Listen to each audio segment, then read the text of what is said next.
I'm gonna be honest, I think I was a little harsh on the writers of the Friendship as Magic pilots. Sure, the story was still a mess in the second part, but everything else about it, I think, was fine. It still gave a good introduction to the characters and setup, and had an interesting premise. Let's just say it was a lot better than the pilot for this show. But let's see if the writers can pick up the slack where the pilots drop the ball, and see if they can step up their game in the Ticketmaster. The episode begins with Twilight helping Applejack harvesting apples. I bet Big Macintosh I could get all these golden delicious in the barn by lunchtime. If I win, he's gonna walk down Stirrup Street in one of Granny's girdles. Yeah, well, karma is a cruel mistress, and that just might come back to bite you where it hurts. After Twilight comments on how hungry she is, which, yes, is semi-important to the plot, Spike receives a letter from Princess Celestia telling them about the Grand Galloping Gala. Abbreviations for the win! She's enclosed 2 tickets for Twilight and 1 guest. Twilight and Applejack are ecstatic about this news. Spike, not so much. I've never been to the gala. Have you, Spike? No, and I plan to keep it that way. I don't want any of that girly frilly frou-frou nonsense. Well, you picked the wrong show to be on. Applejack then mentions how it would be great for her to go, in a somewhat begging manner. But as soon as Twilight is about to offer the ticket, Rainbow Ex Machina crashes into the conversation. You told me you were too busy to help me harvest apples. What were you busy doing? Spying? No, I was busy napping. Great, so Rainbow Dash is now a loafer and a liar, cause I don't care if you have the best concentration in the world, there is no way you can sleep on a flimsy branch like that and listen to a conversation at the same time. Rainbow Dash then explains how the Wonderbolts will be performing, and how she hopes to interrupt their performance, pull off some impressive stunts for the crowd, and be taken into custody for trespassing the performance area. Applejack and Rainbow Dash argue over the ticket for a while and are about to start a hoof wrestle. Because a friendly little girl show about magical ponies learning lessons about friendship settle arguments with one of the manliest competitions on the planet. Twilight breaks the two up and states that whoever has the best reason to go gets the ticket.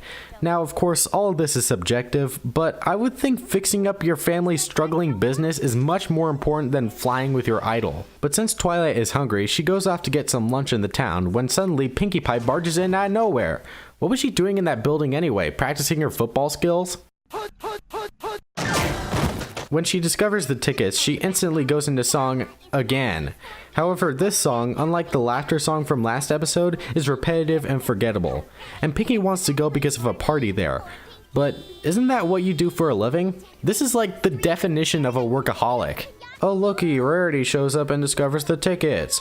I would make an M. Night Shyamalan joke about this, but I bet even he would be tired of this crap. Oh, the society, the culture, the glamour. It's where I truly belong. And where I'm destined to meet him. Who? So apparently, him is Celestia's nephew, Prince Blueblood, but I'm just gonna call him Fabio. And Rarity talks at length about how they're going to fall in love with each other and have a royal wedding. Once again, very subjective, considering Fabio probably doesn't even know Rarity. Or maybe this is one of those relationships where they get married on the fly and get divorced only a week later, and how the hell did I get onto the topic of divorce from My Little Pony? While this is going on, a rabbit named Angel Bunny steals the tickets. Angel, these are perfect. Perfect for what? Were you just out in the town looking for these tickets? Hey, I found some Green Day tickets. These'll go perfect on my salad. So let me guess, Fluttershy wants the tickets too? Oh, no. But wait, she doesn't? Well, at least that's a nice change. I mean, yes, or actually, kind of. But make up your mind! Fluttershy wants to go for the garden surrounding the gala, and apparently to snort whatever is in those flowers. But Rainbow Dash and Applejack demand the ticket, and soon every pony's at each other's throats for it. Also, Brady Bunch reference because reasons. Now Twilight is finally able to get some food. Yeah, remember Twilight was on the brink of starvation this whole time, when it suddenly starts raining. What's going on? Hi there, best friend forever I've ever had. Enjoying the sunny weather? Ah, boy, here we go. Alright, so for those of you that for some reason don't know what's going to happen, all the main 6 try to do very obvious favors to win Twilight over and get the ticket, with Twilight rejecting all of them. Rainbow Dash protects her from the rain, Rarity makes gala outfits for her and Spike for some reason, Applejack offers some food, Fluttershy cleans up her house, and Pinkie Pie... Surprise! Twilight is my bestest friend, Whoopee, Whoopee. Pinkie, Oh, for crying out loud, will you stop singing pointless songs? At least the other ponies tried to be subtle about the ticket. Wait, what ticket? What gala? Oh, you didn't know? Twilight has an extra ticket to the Grand Galloping Gala! The Grand Galloping Gala! Great, Pinky, see what you've done? Now Twilight and Spike are stuck in a Benny Hill chase? Yeah, the song that plays during the chase is a remix of the Benny Hill theme.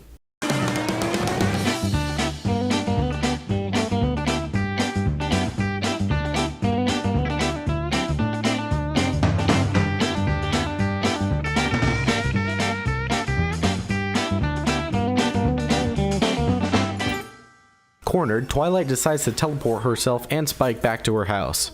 Warn me next time you're gonna do that. I didn't even know it was gonna happen.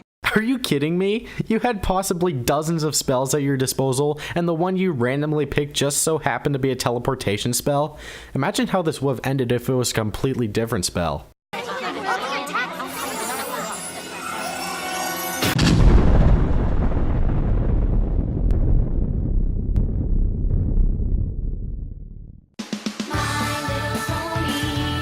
Oh look, it's nighttime now.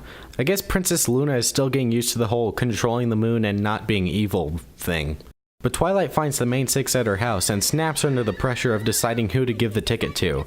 Because of this, almost all the ponies apologize and reject the ticket. Keyword almost.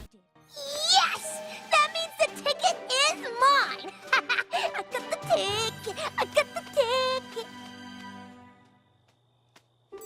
You know, I haven't perfected my signature moves for the Wonderbolts anyway. Now remember in the last episode that Twilight had to send letters to Celestia about lessons she learned about friendship? Well, these are basically the morals of the series. Yeah, remember, this is a kid's show, and I will be judging the morals as well and consider them in my final rating for the episode. So, what's our first moral of the series?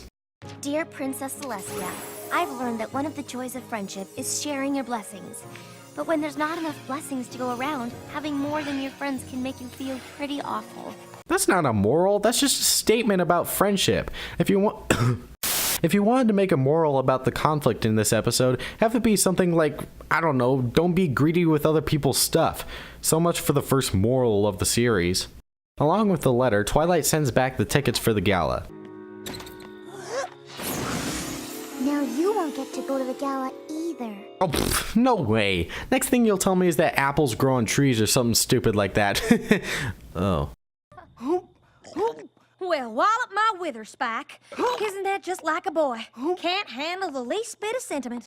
Yeah, this was before Hasbro realized guys watch this show too. Celestia immediately sends Twilight a letter back with 6 gala tickets. Why not do that in the first place to prevent this conflict? You obviously knew Twilight had 5 friends, so why not give them all tickets? This is the first of what I'm going to call a Trollestia moment. How come I don't get a ticket to the gala? Maybe because you showed great displeasure and wanted to go twice?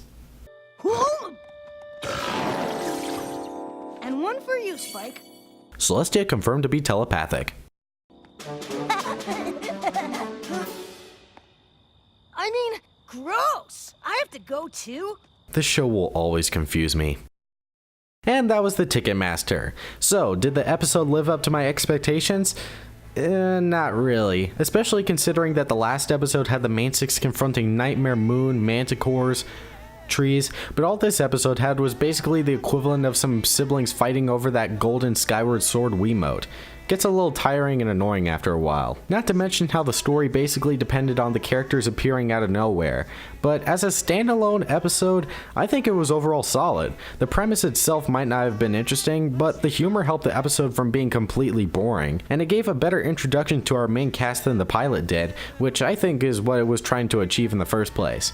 With that said, the Ticketmaster receives a 6 out of 10, gaining a good rating.